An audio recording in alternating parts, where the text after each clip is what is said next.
वचन से सीख रहे थे, किसी को याद है क्या सीख रहे थे? 55 का 6। क्या लिखा है इसमें? परमेश्वर की करुणा सब मनुष्यों के लिए। परमेश्वर की करुणा जो है सब मनुष्यों के लिए। आज एक ऐसी स्टोरी को हम पढ़ेंगे और सीखेंगे उससे कि परमेश्वर ऐसा भी कर सकता है क्या। किसी ने प्रिस्किल्ला और अक्विला की कहानी पढ़ी है? हाँ। क्या है? कुछ याद है क्या है उसमें? दान के बारे में नहीं, उसमें नहीं। आइए ऐसी ही एक और स्टोरी को हम पढ़ेंगे, हनन्याह और सफीरा के विषय में। कितने लोगों ने ये कहानी को पढ़ा है? चुरा बाहर फेंक दे। देख रहा है, एक पैर में पहनी जाती है, दोनों में।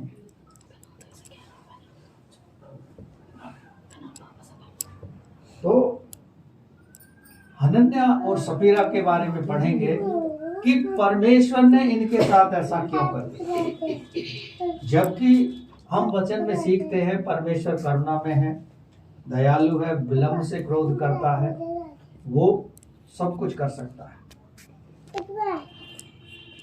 असंभव को भी संभव कर सकता है।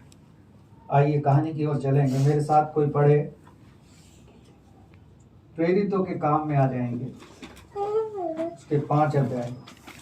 चुप बैठ जा, नहीं तो बाहर निकाल दूंगा। ध्यान रखिए आज।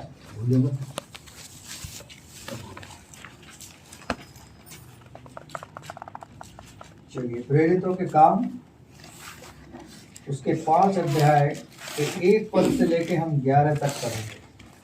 हनन्याह नामक एक मनुष्य और उसकी पत्नी सफीरा ने कुछ भूमि बेची और उसके दाम में से कुछ रख छोड़ा, और यह बात उसकी पत्नी भी जानती थी, और उसका एक भाग लाकर प्रेरितों के पांवों में आगे रख दिया।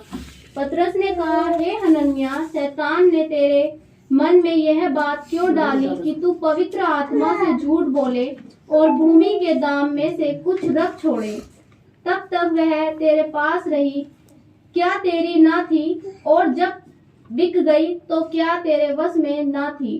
तूने यह बात अपने मन में क्यों विचारी? तू मनुष्यों से नहीं परंतु परमेश्वर से झूठ बोला है। ये बातें सुनते ही हनन्याह गिर पड़ा और प्राण छोड़ दिए, और सब सुनने वालों पर बड़ा भय छा गया।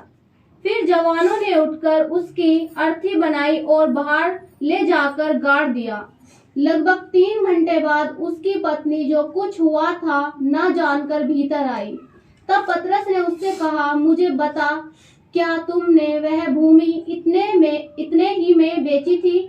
उसने कहा, हाँ, इतने ही में। पतरस ने उससे कहा, यह क्या बात है कि तुम दोनों ने प्रभु के आत्मा की परीक्षा के लिए एका किया। देख, तेरे पति के गाड़ने वाले द्वार ही पर खड़े हैं और तुझे भी बाहर ले जाएंगे। तब वह तुरंत उसके पांवों में गिर पड़ी और प्राण छोड़ दिए, और जवानों के भीतर आकर उसे मरा पाया और बाहर ले जाकर उसके पति के पास गाड़ दिया।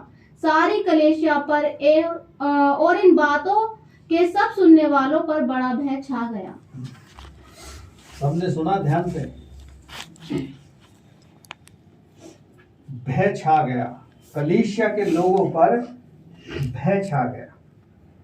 हनन्याह और सफीरा ने प्रेरितों के लिए अपनी जमीन को बेचा। उस समय ऐसी परंपरा थी कि लोग जो पतरस के साथ थे सेविकाई में, वो अपने भाग को लाकर परमेश्वर के सेवा कार्य के लिए दे रहे थे। यदि आप कुरिन्थियों की पत्री पढ़ोगे तो वहां साफ लिखा है, जितना बोओगे उतना ही काटोगे। सभापदेशक में भी आप पढ़ लो, वहां भी लिखा है कि जो जितना बोता है उतना ही काटता है। बीज बोने वाला जब बीज बोता है, उसे नहीं पता कि खेत में कहाँ पैदावार ज्यादा होगी, कहाँ कम होगी। उसी प्रकार परमेश्वर ने कलीसिया को बनाया है। हनन्या और सफीरा ने अपने भूमि का कुछ भाग बेचा, लेकिन ऐसी क्या बात उनके मन में आई कि उन्होंने उसके कुछ भाग को रख लिया। पतरस को भी पता चल गया। सबसे बड़ी बात क्या थी कि उसने परमेश्वर से झूठ बोला। आज झूठ बोलना बहुत ही हल्की बात समझते हैं और सबसे बड़ा साधन तो यही है, मोबाइल, झूठ बोलने का, क्योंकि इस पे आदमी बहुत आसानी से झूठ बोल जाते हैं। लेकिन कुछ ऐसे झूठ होते हैं जो सामने बोले जाते हैं। ये वो वाला झूठ नहीं था जो मोबाइल का हो, ये तो आमने सामने था। पतरस और हनन्या सामने थे। तो उसने पूछा कि तुमने ऐसा क्यों किया? क्या उसकी पत्नी कलीसिया में थी? कलीसिया से बाहर आराधना खत्म होने के बाद का किस्सा है। यहां क्या कहता है कि हनन्ना नाम का एक मनुष्य, उसकी पत्नी सफीरा ने कुछ भूमि बेची। दोनों ने मिलकर कुछ भूमि बेची। मिलकर, यहां दोनों एक मन के थे। और वचन में लिखा भी है, यदि आप मत्ती रचित सुसमाचार पढ़ोगे, यदि पृथ्वी पर दो जन एक मन के होंगे तो उनके लिए परमेश्वर कुछ भी कर सकता है। लेकिन कंडीशन ये है कि परमेश्वर हमें वो चीज दे सकता है जो परमेश्वर की योजना में होगी, जो परमेश्वर की योजना में होगी। हमारे जीवन की आवश्यकताओं को वो जानता है, हमारी जरूरतों को वो जानता है, हमारी कमियों को वो जानता है, और हमें किस चीज की आवश्यकता है उसको भी वो जानता है। वो उस चीज को देगा जो हमें जरूरत होगी। बहुत सारी हमारी ऐसी आवश्यकताएं हैं, वो आज इस समय की नहीं है लेकिन बाद की हैं, लेकिन हम पहले ही से ही मांग रहे हैं। यहां कलीसिया के लोग ला रहे थे अपनी भाग को बेच बेच कर परमेश्वर के सेवा कार्य करने। आज की कंडीशन को हम देखते हैं तो पासवान लोग अपनी ही इच्छा से सेवा कार्य को कर रहे हैं। आज कलीसिया ऐसा नहीं कर रही है। यदि आप कुरिन्थियों की पत्री पढ़ोगे, वहां लिखा है सुसमाचार प्रचारक का सुसमाचार से ही एक्सपेंस खर्च चलेगा। उस समय पतरस की कलीसिया में लोग दान लेकर आते थे। पुराने नियम को आप पढ़ोगे, लिखा है वहां बहुत सारी चीजें दान के रूप में ली जाती है। और सबसे बड़ा उदाहरण आप देखोगे, जब राजा सुलेमान था, जब उसने मंदिर बनवाने का निर्माण शुरू किया, तो उसने भी इजरायलियों से कहा कि सोना चांदी रुपया जो भी जिसके पास है वो ले आओ, और इजरायली लोगों ने ला कर दिया। यहाँ तक कि दूसरे देशों ने भी उसे मंदिर का निर्माण कराने के लिए उसमें अपना बहुमूल्य भाग दिया। इन दिनों आराधनालय बन नहीं रहे, लेकिन कलीसिया देने के बजाय पीछे हट रही है। आप मलाकी की पुस्तक को पढ़ोगे, लिखा है ऐसा करके परखो, हम उसको देखकर परखें। और यदि आप पुराने नियम में पढ़ोगे तो लिखा है, परमेश्वर का वचन इस प्रकार कहता है कि लेने से देना अच्छा, लेने से देना अच्छा है। और परमेश्वर के सेवा कार्य में लोग जो दान के रूप में दे रहे हैं, भेंट के रूप में दे रहे हैं, वो खुद नहीं कर सकते सेवा कार्य को। जो लोग फील्ड से जुड़े हैं, फील्ड में जाते हैं, फील्ड में रहते हैं, वो उनकी हेल्प के लिए दे रहे हैं। बातचीत खत्म होगी, एक लिमिट है तेरी बात की, उधर बैठ जा, अपने अकेले बात कर।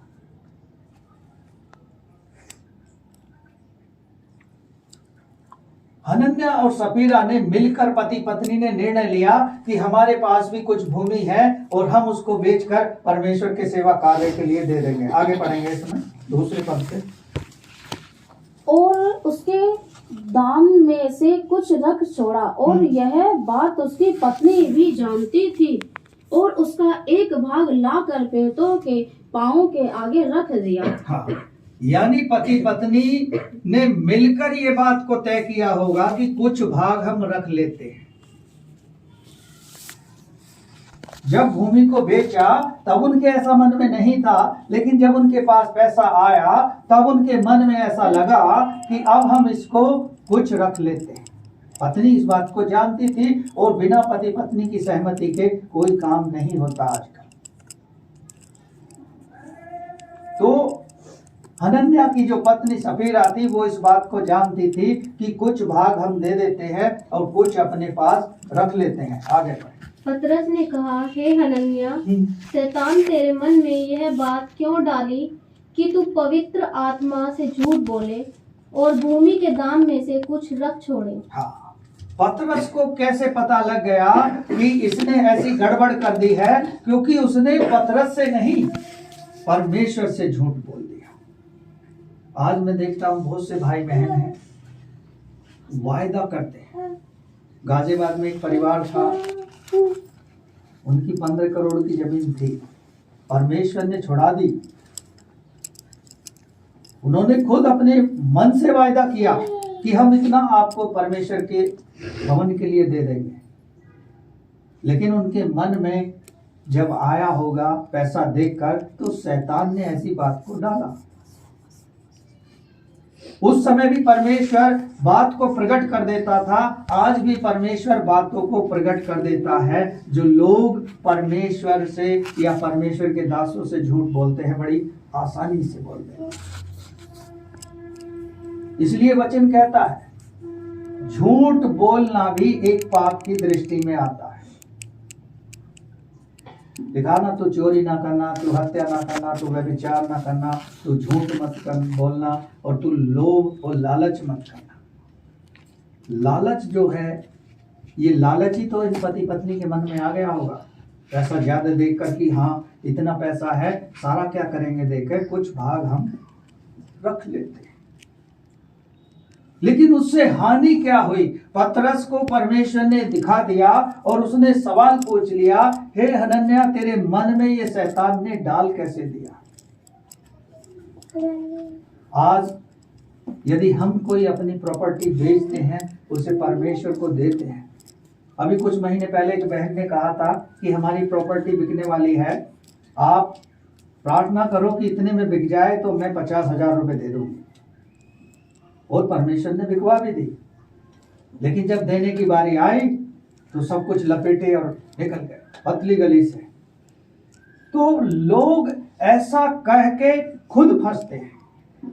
यहां पतरस ने नहीं कहा था हनन्या सफीरा से कि तुम ऐसा करके मेरे परमेश्वर के पास ले आओ और परमेश्वर से आशीष पालो। जो देगा परमेश्वर उसे भी देगा, जो नहीं देगा उसके लिए तो उसने वायदा कर ही रखा है, उसको भी देगा। इसलिए वो क्या कहता है कि तेरे मन में शैतान ने ऐसा क्यों डाल दिया कि जो तूने कुछ भाग रख छोड़ा। बात उसकी कुछ भाग की नहीं है, बात जो है कि ईमानदारी और सच्चाई की है। परमेश्वर झूठ से और झूठ बोलने वालों से घृणा करता है। लिखा है वचन में, ये मैं अपनी ओर से नहीं कह रहा। परमेश्वर के वचन को जब हम पढ़ेंगे, पढ़ने का हमें यही लाभ मिलेगा कि आप नीति वचन को पढ़ लो। लिखा है कि धनी होने के लिए व्यर्थ मत परिश्रम करना। आज लोग व्यर्थ परिश्रम में लगे हुए हैं, 1 नंबर से नहीं मिल रहा तो 2 नंबर का रास्ता अपना रहे हैं, लेकिन वो धन हमारे पास ठहरेगा नहीं, क्योंकि धन महिमा प्रतिष्ठा केवल परमेश्वर दे सकता है। हर एक चीज का समय है, हमें परमेश्वर धनी ही बना सकता है और बनाने का समय उसने निर्धारित किया है। आप अब्राहम के पुस्तक को पढ़ो। अब्राहम जब परमेश्वर के पास आया वो धनी नहीं था, वो बिल्कुल निर्धन था। उसके पास खाने पीने की भी परेशानी रहती थी। लेकिन जब उसने परमेश्वर के साथ ईमानदारी सच्चाई से उसके साथ चलना शुरू किया, परमेश्वर ने उसे इतना धनी बना दिया कि वो लोगों को देने लगा। सवाल यहाँ हनन्याह और सफीरा के जीवन का है कि उन्होंने क्यों ऐसा किया होगा। हो सकता है उनकी कोई आवश्यकता हो सकता है उनकी कोई ऐसी जरूरत आके फंस गई हो कि जिससे उन्होंने ये काम किया। आज भी हम देखते हैं कि हमारे जीवन में ऐसे बहुत से काम करवा देता है सर। हम चाहते नहीं हैं, लेकिन शैतान हमसे ऐसे काम करवाता है। क्यों करवाता है? क्योंकि हम प्रार्थना के जीवन में कमजोर हैं, हम वचन से परिपक्व नहीं हैं। तभी तो हम शैतान को डांट सकेंगे जब हमारे पास बुद्धि और ज्ञान और पवित्र आत्मा का सामर्थ होगा। आगे पढ़ेंगे इसमें क्या कहता है। जब तक वह तेरे पास रही क्या तेरी ना थी, और जब बिक गई तो क्या तेरे वश में ना थी। तूने यह बात अपने मन में क्यों विचारी? तू मनुष्य से नहीं परंतु परमेश्वर से झूठ बोला है। जब वो उसके पास थी तब भी उसी की थी, बेच दी तो अब वो उसकी नहीं रही, अब वो परमेश्वर की हो गई। इसलिए उसके मन में ये विचार जो आया, पति पत्नी ने मिलकर जो ये सोचा होगा कि कलीसिया में कौन देखता, कौन पूछता है। जैसे कि मैं छोटा सा उदाहरण देता हूँ, जब हम कलीसिया में दान इकट्ठा करते हैं, उसमें कई नोट ऐसे होते हैं, मेरे पास इतने सारे रखे कि चलने लायक भी नहीं। लेकिन एक भाई का धन्यवाद हो, वो बैंक में करते हैं जॉब। वो कहते हैं पास्टर जी जितने कटे फटे नोट है आप दे दो, हम बदल देंगे। लेकिन बदल देने का मतलब ये नहीं है कि हम सबसे बेकार वस्तु को परमेश्वर को दे रहे हैं। मैंने देखा है, बहुत बहुत धनी परिवारों को देखा है, जो उनका बेटा सबसे निकम्मा होता है, जो कुछ नहीं करता, गलत संगति में रहता है, गलत काम करता है, उसे वो कहते हैं पास्टर जी इसे अपने साथ रखो, इसे अपने जैसा बना दो। परमेश्वर ऐसा कर देता है, उसे सही मार्ग दिखा देता है। लेकिन क्या हम परमेश्वर को बुरी वस्तु ही देना जानते हैं? अच्छी वस्तु नहीं दे सकते। अच्छी वस्तु हम अपने लिए रखते हैं और बुरी वस्तु हम परमेश्वर को दे देते हैं। ऐसा उनके मन में ऐसा आ गया कि हम झूठ बोल देंगे, और हनन्याह ने झूठ बोल दिया कि ये इतना ही है। लेकिन उसका परिणाम परमेश्वर ने क्या दिया? परमेश्वर ऐसा करता नहीं है, लेकिन परमेश्वर ने लोगों को सिखाने के लिए, समझाने के लिए शायद ऐसा उदाहरण पेश किया होगा। जब यीशु मसीह को क्रूस पर चढ़ाया जा रहा था, वो अपने आप को बचा सकता था, ऐसा नहीं था कि बचा नहीं सकता था। लोग सवाल भी करते हैं जब हम उनको सुसमाचार सुनाते हैं कि एक बात बताओ, जब यीशु मसीह परमेश्वर का पुत्र था, सब कुछ उसके हाथ में था, तो उसने अपने आप को बचाया क्यों नहीं?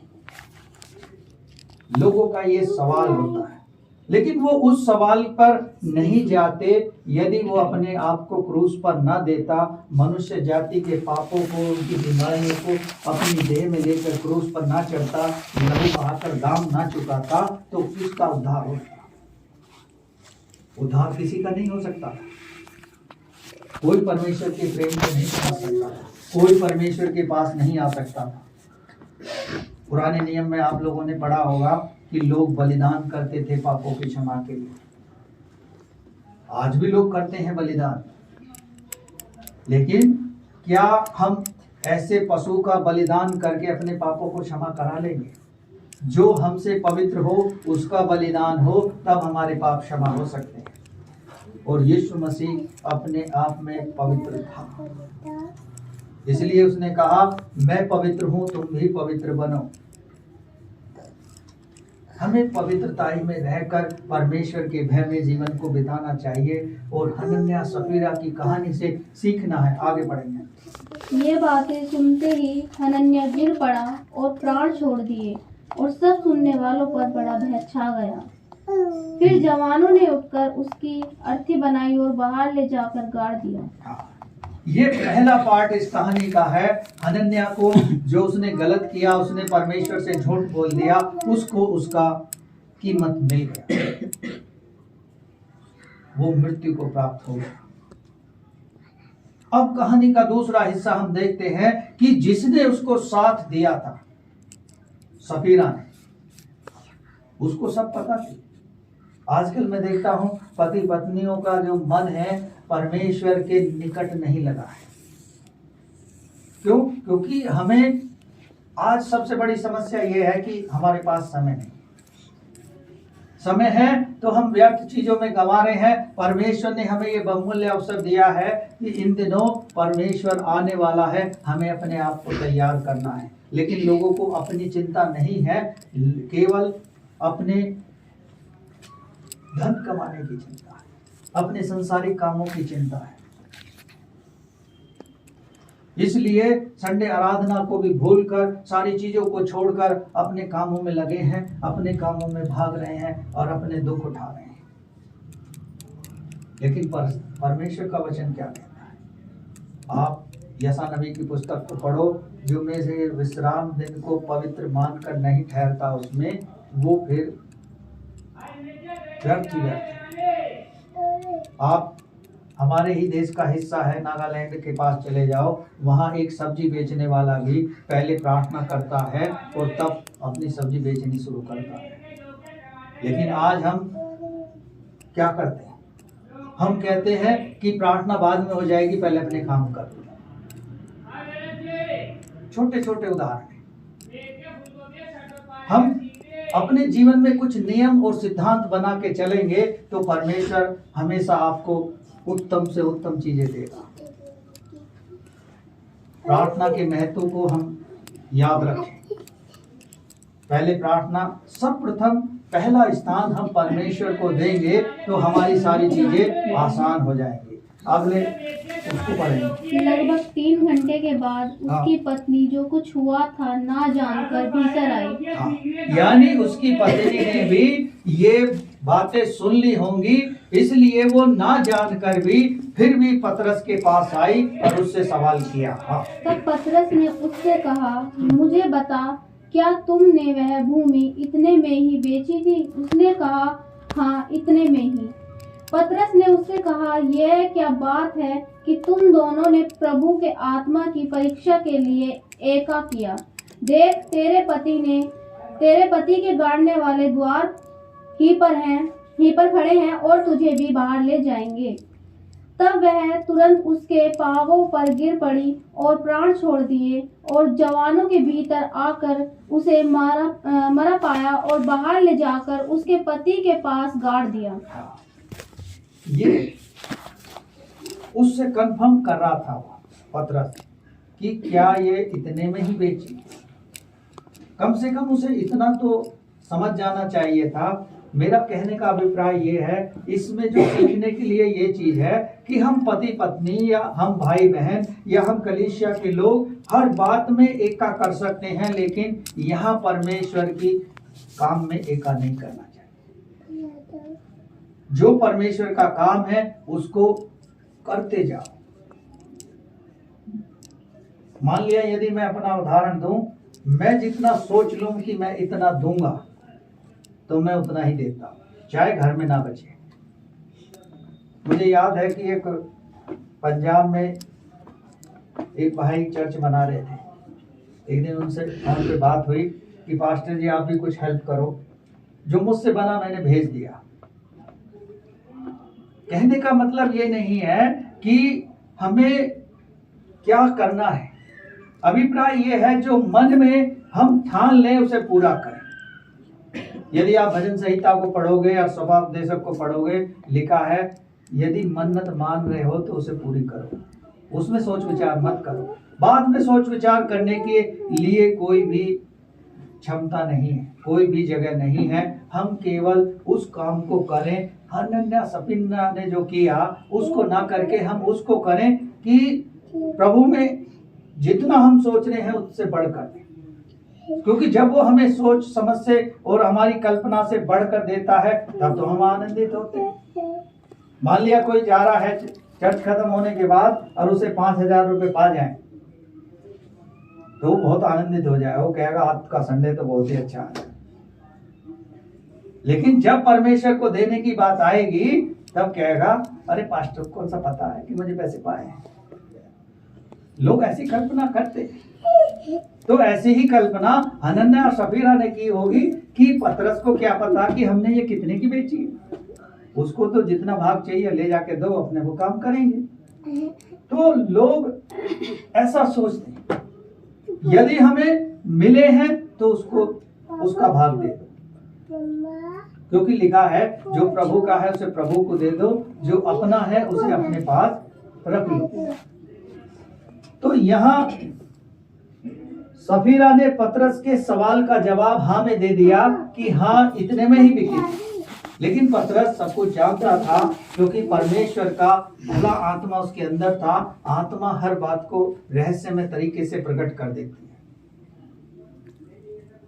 आपने यीशु मसीह को देखा होगा, जब चारों सुसमाचार पढ़ते हैं, जब लोग उससे तर्क वितर्क करते थे और अपने मन में सोचते रहते थे, तो यीशु मसीह उनसे कहता था तुम ऐसा क्यों सोच रहे हो?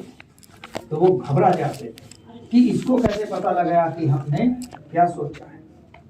कभी कभी हमारी सोच इतनी तेज गति से काम करने लगी है।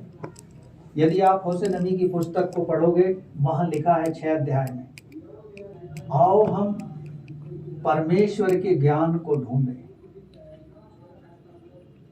भजन संहिता 105 को पढ़ेंगे, लिखा है उसके धर्म और राज की खोज करो।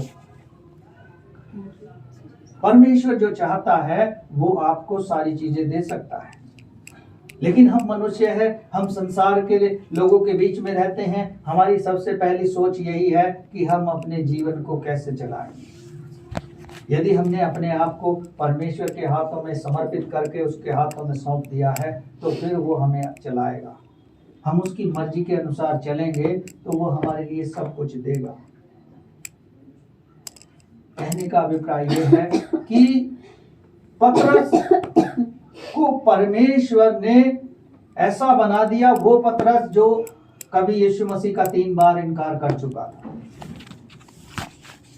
जब मृत्यु की बारी आई तो पतरस ने एक ही सवाल करा कि मुझे क्रूस पर सीधा मत लटकाना, उल्टा लटका देना, क्योंकि मैं यीशु मसीह नहीं हूं, उसका फॉलोअर।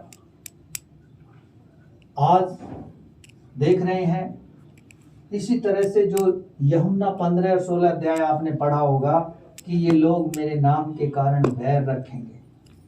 आज वही हो रहा है, हर चीज का दुरुपयोग हो रहा है। और कहते हैं ना, सावन के अंधे को हरा ही हरा दिखाई देता है, एक कहावत है ना। उच्च पदों पर बैठे हुए लोग सब कुछ ठीक बता रहे हैं, सब कुछ अच्छा चल रहा है, कानून व्यवस्था बहुत अच्छी है, न्याय व्यवस्था अच्छी है, कोई किसी को कुछ नहीं कह सकता। रात को 12 बजे भी लड़की जेवर पहन के बाहर निकल जाएगी तो कोई उसे छू नहीं सकता। और जबकि लखनऊ में जहां मुख्यमंत्री का कार्यालय है, वहीं से 2 किलोमीटर की दूरी पे एक महिला का बलात्कार हो जाता है, उसे जान से मार देते हैं। ये प्रशासन की न्याय व्यवस्था है। लेकिन परमेश्वर हमें बचा के रखने वाला परमेश्वर, उसने किया है, उसने वायदा किया है। आप भजन संहिता 57 के पहले पद को पढ़ेंगे, हे मेरे परमेश्वर, हे मेरे परमेश्वर, जब तक ये विपत्तियां निकल ना जाए मैं तेरे पंखों तले शरण लिए रहूंगा। तो हमारे लिए तो एक स्थान, एक छुपने की जगह है, एक हमें आसरा मिला हुआ है। हम उसमें बैठकर हम उसकी आराधना करें। वो हमारा भरोसा है, वो हमें सब कुछ देने वाला है, वो हमारे लिए असंभव को संभव करने वाला है। इसलिए हम परमेश्वर के काम में झूठ ना बोलें। यदि परमेश्वर से आप झूठ बोल रहे हो तो आज तो परमेश्वर ऐसा दंड देता नहीं है, लेकिन वो खुद गवाह है, खुद गवाह है अपने कि हम किस तरह तंगी से गुजरते हैं, किस तरह परेशान हो जाते हैं। मैं एक प्रभु के दास का एक वचन मुझे याद आता है। जब हम एक मीटिंग में डिस्कशन कर रहे थे तो उन्होंने एक फार्मूला बताया कि प्रभु के दासों को एक बात हमेशा याद रखनी चाहिए, कभी थोड़ा कभी घना, कभी मुट्ठी भर चना और कभी वो भी मना। यानी कहने का उनका अभिप्राय ये था, कभी तो आपको बहुत कुछ मिल जाएगा, कभी ऐसा होगा कि कुछ भी नहीं मिलेगा, कभी ऐसा होगा कि खाने को भी नहीं होगा। लेकिन हम उस चीज से परेशान ना हो, परेशान ना हो, क्योंकि हम उस परमेश्वर पर विश्वास करते हैं जो हमारे लिए सब कुछ पूरा कर सकता है। वो भूखा उठाता जरूर है लेकिन सुलाएगा नहीं, उसका ये वायदा है।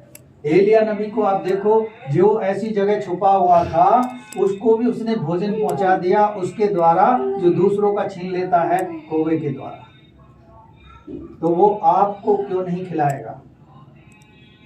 सारपत विधवा से कहा, मेरा दास तेरे घर रहने के लिए आ रहा है, तू उसको खिलाना 1 महीने 1.5 महीने। आज कोई 1-1.5 महीने अपने घर ऐसे ही नहीं खिला सकता किसी को। उस समय उस विधवा बहन का हाल देखिए, उसके घर में भी खाने को इतना नहीं था। उसने साफ कह दिया था परमेश्वर के दास से कि हमारे पास कुछ नहीं है। उसने कहा जो भी है उसमें से ही ला। थोड़ा सा मैदा, थोड़ा सा तेल था, उसने उसको लाई बनाकर, और जब तक वो रहा वो खत्म नहीं हुआ। ये परमेश्वर की आशीष है, ये परमेश्वर की आशीष है। यदि वो ना ला के देती तो परमेश्वर उसे आशीषित नहीं करता। हम परमेश्वर से चोरी करके हम अपनी आशीषों को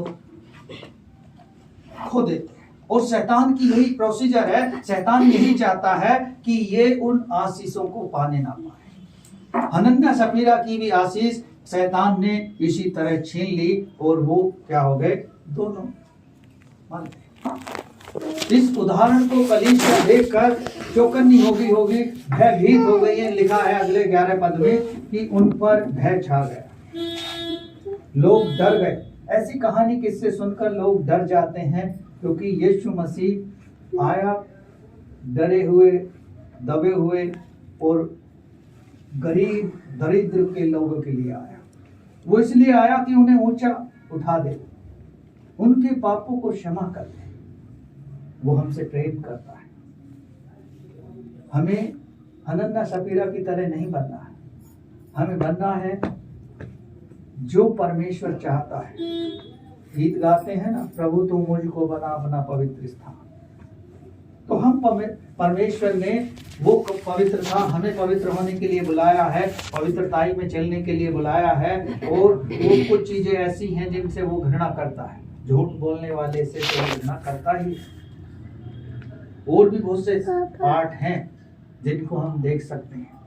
परमेश्वर हमसे प्रेम करता है, वो चाहता है जितना मन में हम सोचें उतना हम दें परमेश्वर, क्योंकि परमेश्वर से झूठ बोलकर हम बच नहीं सकते।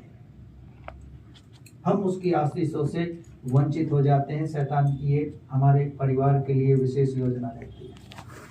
इसलिए आशीष पाने के लिए परमेश्वर को जितना चाहते हो खुशी से दो, क्योंकि लिखा है, लूका को आप पढ़ोगे, हर्ष से देने वाले से परमेश्वर क्या करता है, प्रेम करता है। कुड़ कुड़ के जो देगा, अरे यार पास्टर को तो देना ही पड़ेगा। ले, पत्नी से कहता है ये ले, तू जाइए, मैं तो जाने का नहीं, तू ही दिए। ऐसे लोगों से परमेश्वर प्रेम नहीं करेगा, क्योंकि वो कुड़ रहे हैं।